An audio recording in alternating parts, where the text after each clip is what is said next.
有缘人，我们常常说，生命中最重要的就是能量。那么，什么是能量？我们又该如何拥有源源不断的能量呢？今天，我们就来探讨这个话题。也许这个话题有些深奥，但请放心，只要你耐心听完，我相信你会感受到心灵深处的力量。所以，大家请放下手中的事情，专心聆听。首先，我们需要理解能量的本质。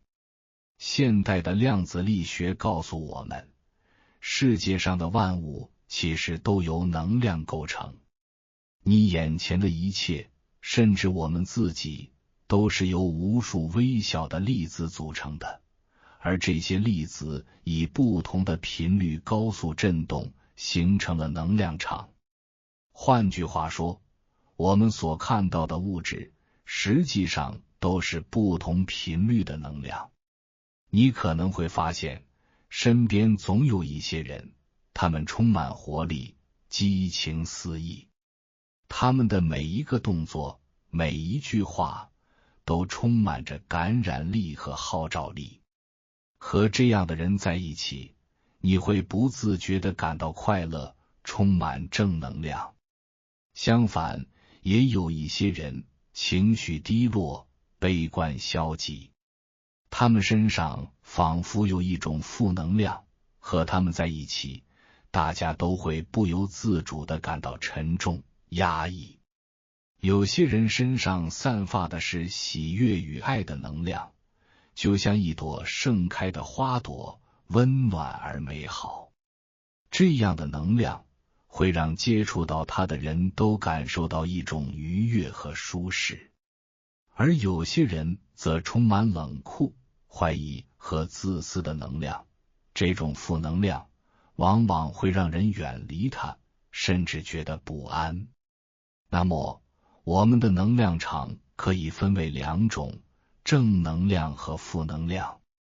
负能量让我们消沉、低落、迷茫，失去动力与目标，而正能量则让我们充满热情与信心，让我们永远保持乐观、积极、阳光，充满自信和魅力。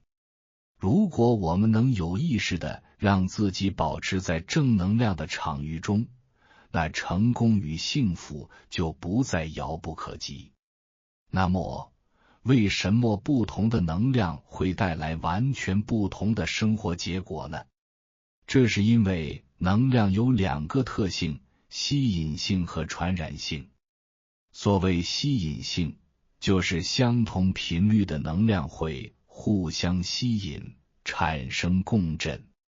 负能量会吸引坏事，而正能量则会吸引好事。就像我们常说的屋漏偏逢连阴雨和锦上添花，这其实是在说能量的吸引力。另外，能量还有传染性。你和什么样的人待久了，你就会被他们的能量所影响。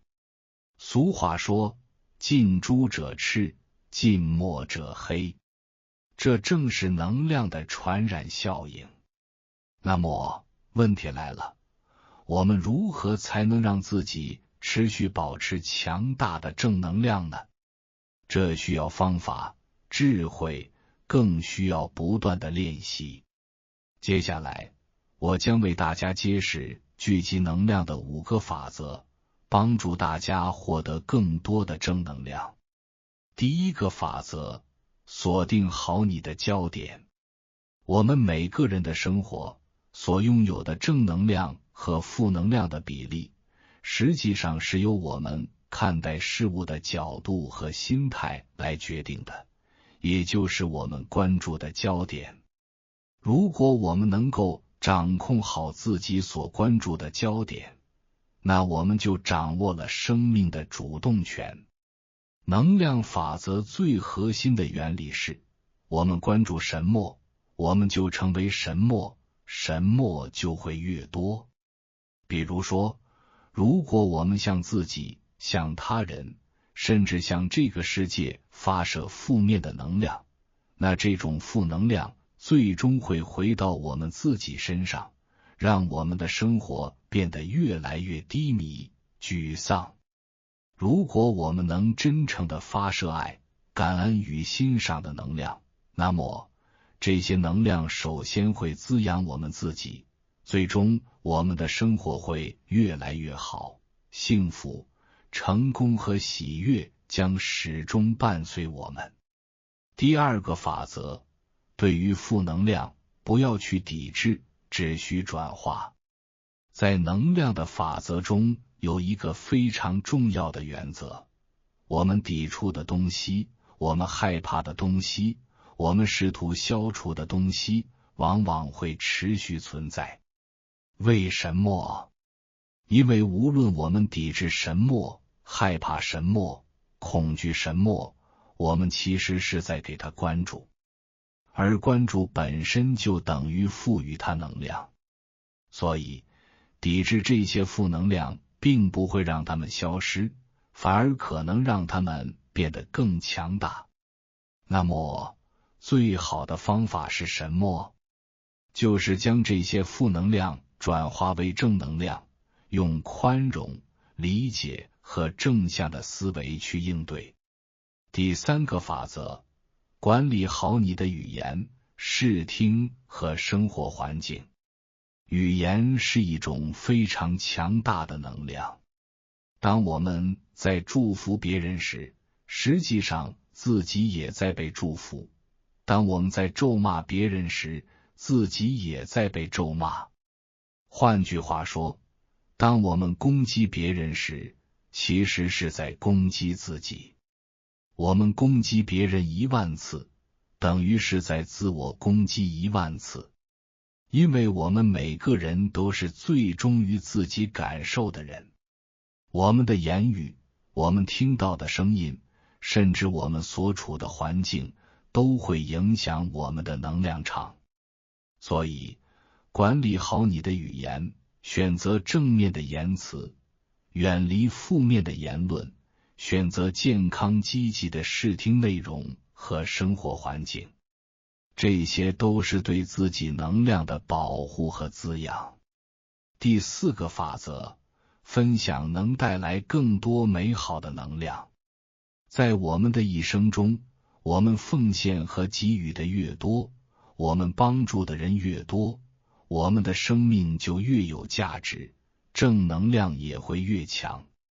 当我们吝啬自己，拒绝给予时，其实也就是我们生命开始枯萎的时候。所以，分享爱与帮助，不仅能让他人受益，也能让我们的能量场变得更加积极和充实。第五个法则，爱与感恩创造世间最大的正能量。感恩是一种无比强大的能量，它能穿越时空，改变我们的过去，塑造我们现在的喜悦，成就我们未来的梦想。当我们真正学会感恩时，我们会发现自己的生活充满了光明和希望。感恩让我们与世界和谐相处，也让我们自己的内心变得更加温暖和坚韧。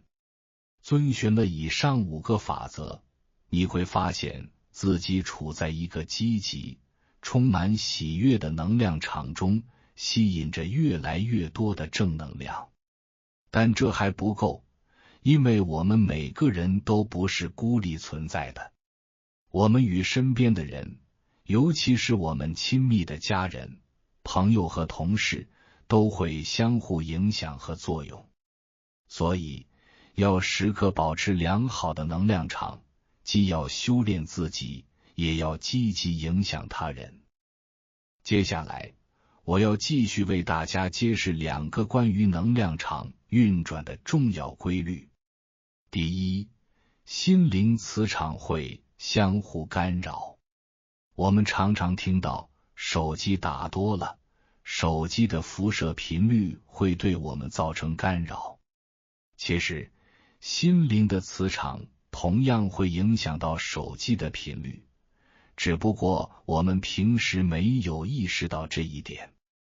举个简单的例子，当两个人坐在一起交流时，如果你说话，我反抗，或者我说话，你反抗，敏感的人就能感觉到对方释放出的磁场和氛围，往往会非常强烈。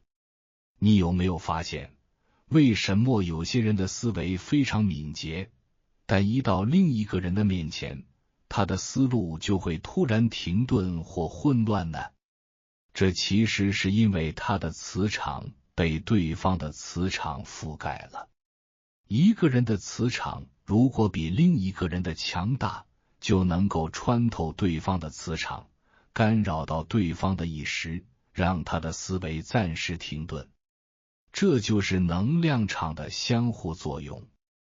第二，静心可以净化磁场。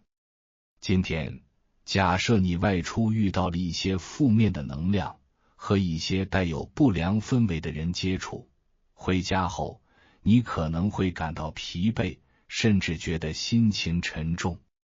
这个时候，如果你回到家，闭上眼睛静坐5分钟，安静下来，你就能将这些不良的磁场净化掉。这就是为什么静心对于清理我们身体内外的负能量是如此重要。如果你整天接触到这些负面磁场，并且一直无法净化，甚至几天过去了，你依然觉得心情沉重，那么也许你该减少与这些负能量源的接触。一个修行人凭借修行的频率振动，能够清洗掉自己曾经做过的不好的事情和负面记忆。因此，为什么我们每天都要静心呢？当你的频率处在较低层次时，你会容易受到干扰；而当你的频率提升时，低层次的那些负能量就会和你脱离，不能再对你产生影响。当你理解了这些能量场的基本原理后，你就能开始领悟生命能量源源不断流动的秘密。当你充满欢喜心、慈悲心和包容心时，时空的能量会源源不断地流入你的身体。当你开启智慧之门，法喜充满，你所获得的能量将是无法想象的巨大。一个人如果发出一个大的善愿，他的能量会在瞬间得到无限补充。反之，当你的内心充满怨恨、恐惧、无奈、嫉妒和烦恼时，你的能量就会迅速流失，甚至加速衰老和死亡。特别是恐惧，它会让你的能量瞬间消耗殆尽，严重时甚至可能失去生命。最重要的是，这些改变必须是发自内心的，绝对不能是做作出来的。虚荣心会极大的消耗你的能量，而当你在说谎时，能量流失得更快。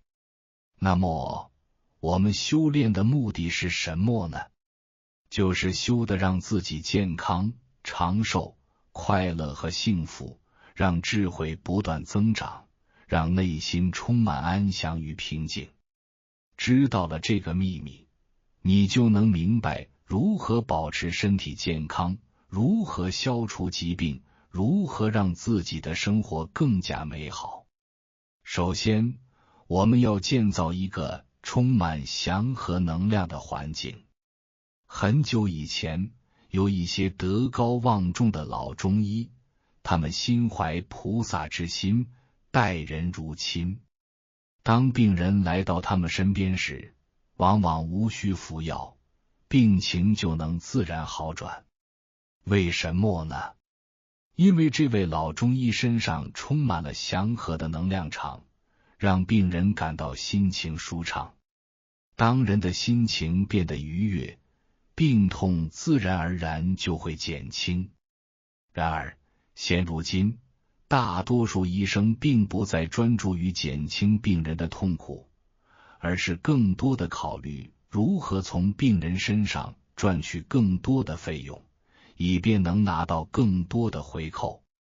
这就是为什么许多人现在看不好的病的一个原因。所以，我们要首先意识到，心念是非常重要的。善念所感召的是健康与吉祥，而恶念则会召唤疾病与灾难。这绝不是迷信，而是深刻的心理学原理。心态决定能量，能量影响健康。那么，如何获取能量呢？其实，整个生命的过程都是一个能量的获取与释放的过程。除了从饮食中获得能量外，我们往往忽视了从虚空中吸取能量的重要性。冥想就是获取宇宙能量的最佳途径。不管冥想的时间长短，只要坚持练习，你就能获得源源不断的能量。冥想的深度越深，所获得的平静和能量也越多，越稳定。实际上，这种能量的获取并不复杂，只需要理解虚和静这两个字。在道家修炼中，虚极静笃是修炼的最高境界。在这种状态下，天地的能量可以随时流入我们的身体。首先，你需要静下来。静下来意味着你开始减少能量的消耗，而虚则是让自己从宇宙中吸取能量的方式。你能吸收到什么样的能量，取决于你内心的状态。你内心充满什么样的情感，你就能感召到相应的能量。就像同气相求，物以类聚这个道理一样，智慧也是一种能量，且是一种看不见的高级能量。一个人的能力最终取决于他的智慧，而这正是伟人拥有巨大号召力的根本原因。他们的内心蕴藏着无穷的智慧，每当他们心念一动，就能够调动大量的能量，帮助自己完成事业。智慧的能量来源于我们内心的虚静，只有达到虚极静笃的境界，才能从天地间吸取无穷的能量。一个不能静下心来，无法进入虚状态的人，是不可能拥有大智慧的。更重要的是，一个人的能量大小和他的心量有着直接关系。你的心量越大，你吸取的能量就越强，能力也就越大。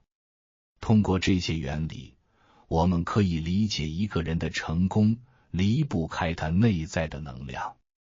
然而，我们也必须明白，无论做任何事情，成功背后都需要付出能量的代价。无论是生命的过程，还是完成一件事情，都是能量的收放过程。当一个人运气好时，他往往做什么事情都顺利成功，因为此时他内在的能量充足。然而，我们每个人的能量状态都在不断变化，我们要学会把握时机，该做的时候要做，不该做的时候则要静待时机，保持低调。能量的消耗主要来自我们的心念，每一个念头的产生都是通过能量的消耗来完成的。佛道教之所以强调心清净，就是要减少心念的起伏，避免过度消耗能量。那么，什么是禅定呢？禅定就是将身体和心灵带入几乎不消耗能量的状态，就像电脑待机时一样。通过禅定，我们能够保持能量的平衡和稳定，避免过度消耗。接下来，我们来看一个人的命是如何由能量构成的。每个人的命运不同，看似复杂，但其实从能量的角度来说，它不过是由3部分组成：体能、慧能和德能。德能是一个人能量的根基，就像树的根；慧能是树干，支撑着能量的传递；体能则是树的枝叶，承载着能量的外在表现。一个修炼者就是在修炼这3个方面。我们的身体是一个巨大的能量传递系统，血管传递的是血的能量，精气传递的是气的能量，而神经则传递着信息的能量。经络的畅通与否，直接影响着身体的健康。当经络不通时，往往是因为内心存在障碍。心灵的堵塞直接反映在身体的痛苦上。当心理有问题时，身体就会出现不适。因为心灵掌控着信息，而信息与能量密不可分。所以，调整身体的能量通道，首先要从心灵上进行调整。每个人的痛苦背后，往往都有一种内心的罪恶。只有清除内心的负面情绪，才能消除身体的痛苦。那么，是什么会堵塞我们的内心呢？怨恨、愤怒、嫉妒、贪欲、愚痴、傲慢、疑虑，这些情绪就是我们内心的毒瘤，堵塞了我们的清净心。因此，要消除身体的痛苦，我们首先要保持一颗无私、无欲、清净的心。好了，今天的影片就到这里，还没有订阅这个频道的，请点击下方的订阅按钮，并在评论区留言一句感恩宇宙，与我建立连结，随缘加入，共修福报，随喜转发，功德无量。